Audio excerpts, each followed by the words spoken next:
흰옷은 그 영광의 옷을 말하는 거예요. 이 옷을 입고 하나님과 교제하는 것입니다. 그리고 하나님의 나라에서 하나님과 영원히 동행하는 것이죠. 두 번째는 음식이 있습니다. 요한계시록 2장 7절 말씀을 보면 계시록 2장 7절 말씀, 귀 있는 자는 성령이 교회들에게 하시는 말씀을 들을지어다. 이기는 그에게는 내가 하나님의 낙원에 있는 생명나무의 과실을 주어 먹게 하리라. 아멘. 자, 이기는 자에게 이런 약속이 주어지는 거예요. 이기는 자들. 그러나 진 자에게는 약속이 없는 것입니다. 반드시 이기는 자가 돼야 되는 거예요. 이기는 그에게는 내가 하나님의 낙원에 있는 생명나무의 과실을 주어 먹게 하리라. 그래서 이 하늘의 낙원, 바로 셋째 하늘에 있는 이 낙원을 말하는 거예요. 사도 바울이 간증할 때 14년 전에 있었던 일을 간증했죠. 그러면서 내가 그때에 몸 안에 있었는지 몸 밖에 있었는지 나는 모르거니와 하나님은 아시느니라. 자, 바울은 하나님의 보호자 앞에 이끌려갔던 사람이었어요. 또한 그는 그 하늘의 낙원에 이르러서 사람으로서는 가히 이르지 못할 말을 들었던 사람이었습니다. 그리고 하나님께서는 그 낙원에서 보고 들었던 것을 비밀로 하셨어요. 발설하지 못하게 하셨던 것입니다. 그래서 이 낙원에 비밀이 있는 것이죠. 낙원에. 그것처럼 내가 하나님의 낙원에 있는 생명나무의 과실을 주어 먹게 하리라. 육의 사람이 음식이 필요한 것처럼 영의 사람도 음식이 필요한 것을 알 수가 있는 것이죠. 또 마태복음 26장 29절에 보면 마태복음 26장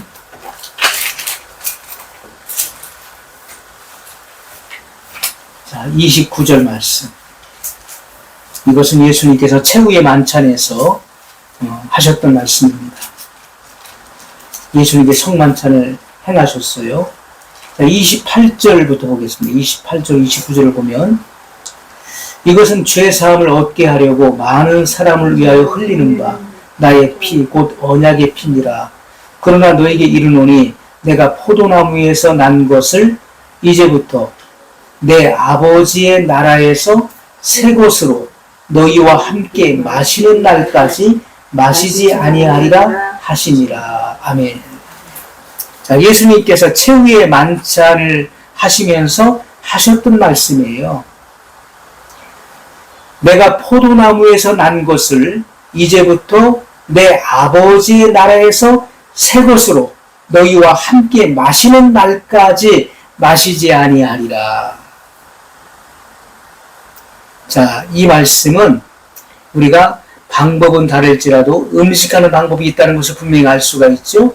아버지의 나라에 들어가서 새 것으로 너희와 함께 마시는 날까지. 그래서 우리가 하나님의 나라에 가서도 음식을 만드는 방법이 있는 거예요. 이 땅에서 육신이 음식을 만들어서 먹지 않습니까? 그것처럼 하나님의 나라에서도 방법은 다를지라도 음식을 만드는 방법이 있는 거예요.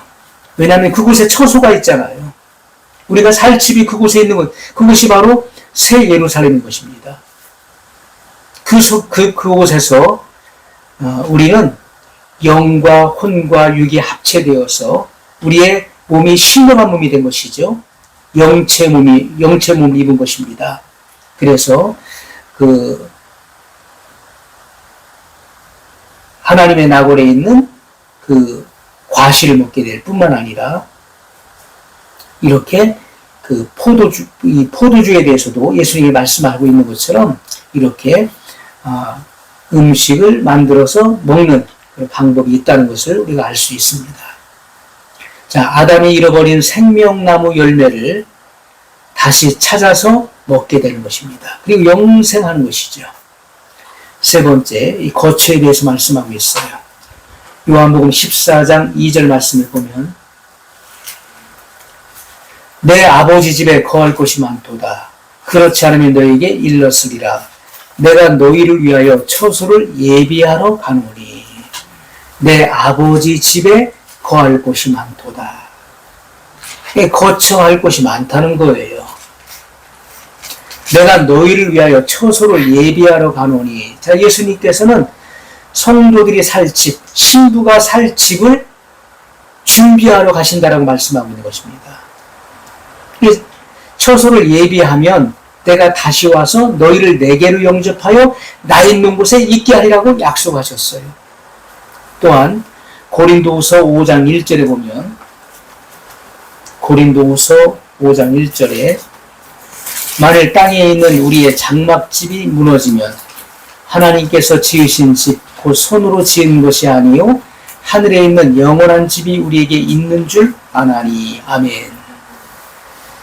자, 그래서 우리가 장차 하나님의 나라, 우리 본향에 갔을 때 그곳에 하나님께서 지으신 집이 있다는 것입니다.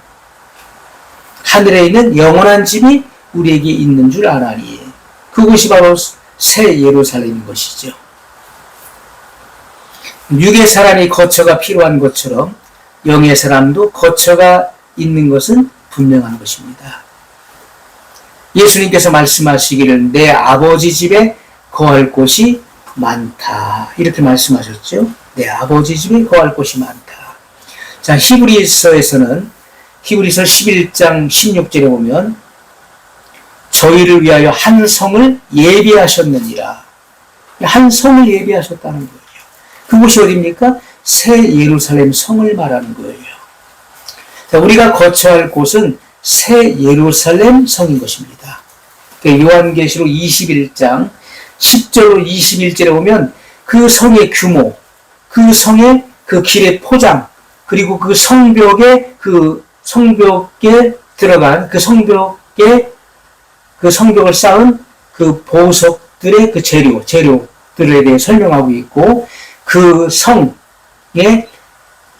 어떻게 무엇으로 지어졌는지를 구체적으로 말씀하고 있는 것입니다. 그 성의 사이즈까지도 정확하게 말씀하고 있는 것이죠.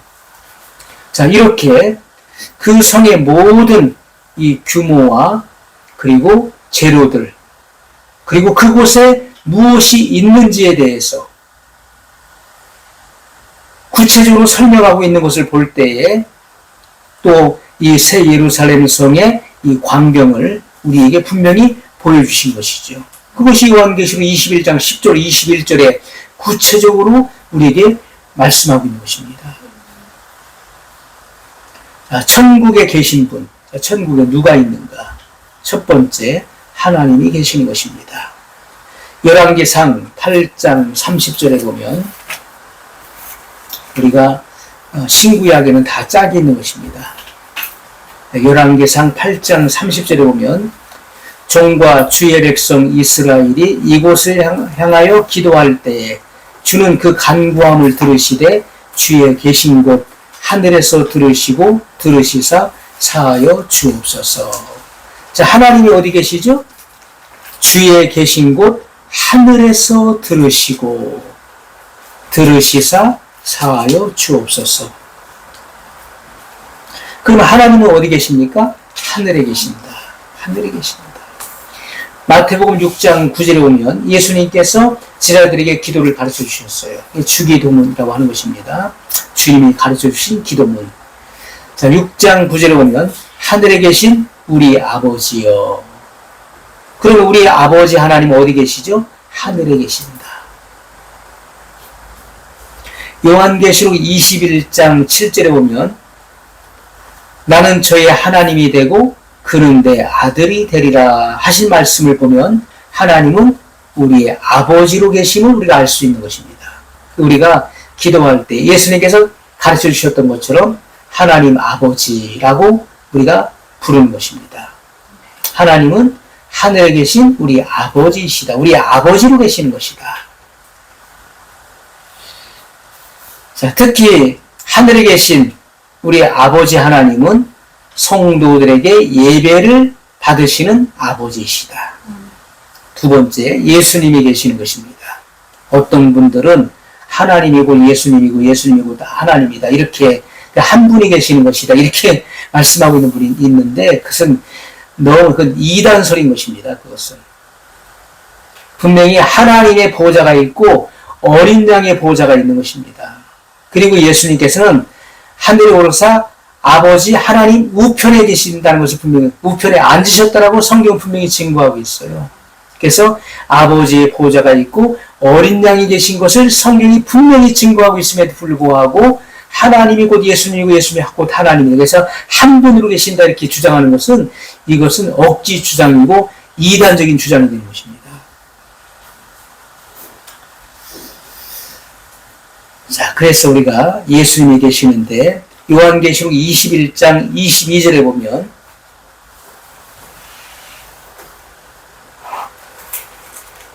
성 안에 성전을 내가 보지 못하였으니 이는 주 하나님 곧 전능하신 이와 및 어린 양이 그 성전이심이라. 아멘. 자, 여기 주 하나님 곧 전능하신 이가 나오죠. 이것은 아버지 하나님을 말하는 거예요. 및 어린 양이 그 성전이심이라. 자, 어린 양 대신은 예수 그리스도가 계심을 말씀하고 있는 것입니다. 또 요한계시록 22장 3절에 보면 다시 저주가 없으며 하나님과 그 어린 양의 보호자가 그 가운데 있으리니 그의 종들이 그를 섬기며. 자, 하나님의 보호자가 있는 거예요. 하나님과 그 어린 양의 보호자가 그 가운데 있으리니 이렇게 말씀하고 있죠. 그러므로 우리가 분명히 알아야 될 것은요, 어린 양 되시는 예수 그리스도의 이 구속의 공로는 한없이 큰 것입니다. 어린 양 되시는 흠도 없고 점이 없는 하나님의 어린 양 되시는 예수 그리스도의 그 보배로운 피를 흘려 희생하여 대속의 죽음을 죽으심으로 우리가 구원받게 된 것입니다. 세상에 낮고 천한 이 땅에 오셔서 대속의 죽음을 죽으시고 부활하시고 승천하셔서 하나님 보좌 우편에 앉으셨어요. 그리고 장차 재림하셔서 심판하실 것입니다. 예수님의 공중재림과 지상재림이 있는 것이죠. 공중재림은 7년 대환란 전에 공중재림하시는 것이고 그리고 7년 후에 주님은 지상재림하시는 것입니다. 그래서 1000년 동안 다스리신다는 거예요. 그리고 1000년이 차면 마귀가 무정에 대해서 풀려나죠. 그래서 사방 백성, 그 육신을 가지고 있는 그 곡과 마곡을 미혹해서 반란이 인류 최후의 반란이 일어나죠. 자, 그래서 그 사람들을 미혹한 마귀는 불과 유황못에 던져 넣으시죠.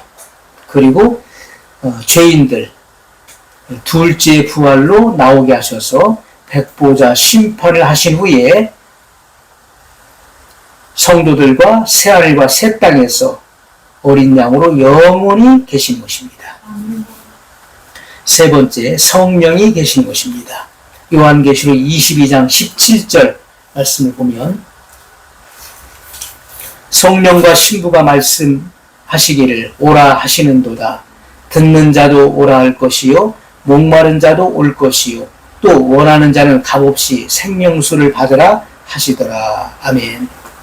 자, 성령님께서는 아버지께로부터 나오셨죠. 그래서 이 세상에서 성도들을 구원시키는 성도의 구원을 성취시키는 일을 하시는 거예요. 빌립보서 2장 13절에 보면 너희 안에서 행하시는 이는 하나님이시니 성도들 안에 성도들 마음 안에서 행하신다. 워크 일하신다. 일하시는 분이 누구십니까? 성령 하나님을 말하는 거예요. 너희 안에서 행하시는 이는 하나님이시니 자기의 기쁘신 뜻을 위하여 너희로 소원을 두고 행하게 하시나니 성도들 마음 안에 내주하셔서 이렇게 그 보호자에 계신 하나님의 그 뜻을 이루기 위한 선한 욕구를 일으키신다는 거예요. 선한 동기를 부여하시고 그리고 성령님이 하시는 일이 뭡니까? 성도의 궁극적 구원을 위해서 일하시는 거예요. 지금 끊임없이 그 일을 하시는 것입니다. 자, 그리고 이제 예수님께서 공중에 재림하실 때 그 성도들을 준비된 성도들을 데리고 휴거하시는 거예요. 그래서 그리스도의 신부로 들이시는 것입니다.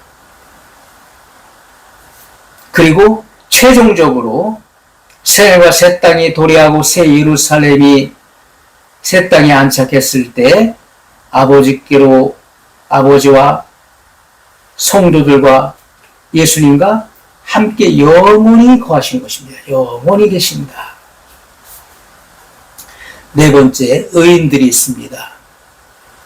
요한계시록 21장 9절에 보면 계시록 21장 9절 내가 신부 곧 어린 양의 아내를 내게 보이리라.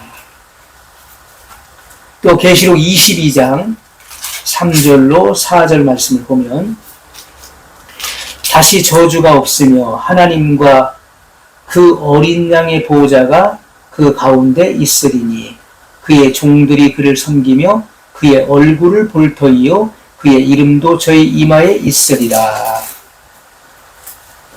그 종들이 그를 섬기며 그의 얼굴을 볼 터이요 그의 이름도 저희 이마에 있으리라. 자, 천국에 들어가는 성도들은요, 여러 방면에서 사랑을 받는 거예요. 총애를 받게 된다. 먼저, 그리스도와의 관계 속에서 신부가 되는 것이죠. 예수님과의 관계 속에서 주님의 신부입니다. 또, 하나님과의 관계에서는 하나님의 종이 되고, 또 아들의 신분이 되는 거예요. 또, 자기 자신의 그 지위를 볼 때에는 왕입니다. 그래서 왕노릇한다라고 성경 말씀하고 있죠. 왕노릇하리로다. 천년 시대는 천년 동안 주와 그리스도와 더불어 왕노릇할 것이고 또 새하늘과 새 땅에 들어가서는 세세 무궁토록 왕노릇하리로다. 이렇게 말씀하고 있는 것이죠. 그래서 다각적으로 청애를 받는 것입니다. 천국에 들어가는 사람들은 다 이긴 자들이고 승리자들이에요. 모든 싸움에서 다 이기고 멸류관을 받아 쓰고 그의 행위대로 상급을 받는데 멸류관을 받아 쓰고 흰옷을 입고 손에 구원의 개선가를 부르는 주님의 용사들인 것입니다. 다섯 번째, 천군 천사들이 있습니다. 마태복음 22장 30절에 보면 부활 때에는 장가도 아니 가고 시집도 아니 가고 하늘에 있는 천사들과 같으니라. 자, 이게 무슨 말씀이죠? 부활 때에는 장가도 아니 가고 시집도 아니. 어떤 사람들은 장가도 안 가고 시집도 결혼도 안 하면 무슨 재미를 삽니까? 이렇게 말하는 사람이 있어요. 그것은 이 육신의 그런 생각으로 그렇게 말하는 것이죠. 하지만 하나님의 나라는 이 땅의 기쁨, 이 땅의 희락과는 비교도 할 수 없는 것입니다. 부활 때는 장가도 아니 가고 시집도 아니 가고 하늘에 있는 천사들과 같으니라 하는 이 말씀은 하늘에서는 성이 없다는 것입니다. 남성, 여성 이런 성이 없는 무성인 것입니다. 천사들도 그런 그 성이 없죠. 그렇기 때문에 이 성생활이 없는 것입니다. 그러므로 이 자녀를 생산하는 일이 없는 것이죠. 그렇기 때문에 거룩함을 유지할 수가 있는 것입니다. 열왕기상 22장 19절 말씀을 보면 열왕기상 22장 19절 미가야가 가로되 그런즉 왕은 여호와의 말씀을 들으소서 내가 보니 여호와께서 그 보호자에 앉으셨고 하늘의 만군이 그 좌우편에 모시고 서 있는데 자, 하늘의 만군 천사들을 말하는 것이죠. 하늘의 만군이 그 좌우편에 모시고 서 있는데 자, 이와 같이 천군 천사들은 다 하나님의 부리는 영인 것입니다. 히브리서 1장 14절에도 말씀하고 있어요. 이 천사들의 직무에 대해서도 말씀하고 있는 것이죠. 히브리서 1장 14절에 보면 모든 천사들은 부리는 영으로서 구원 얻을 후사들을 위하여 섬기라고 보내심이 아니뇨. 자, 이와 같이 모든 천사들은 하나님이 부리는 영들인 것입니다. 또한 하나님을 모시는 그 영들이죠.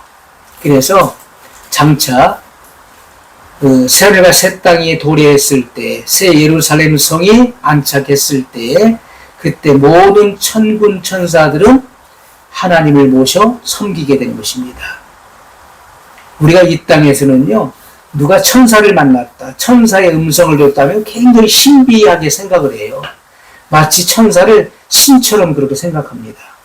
하지만 천사는, 천국에서 천사는 그 지위와 그 위치에 있어서 성도들보다 낮은 위치에 있는 것이죠. 왜냐하면 성도들은 그리스도의 신부로서 또 하나님 아버지의 아들로서 그 지위가 높아졌기 때문에 천사들보다 높은 위치에 있는 것입니다.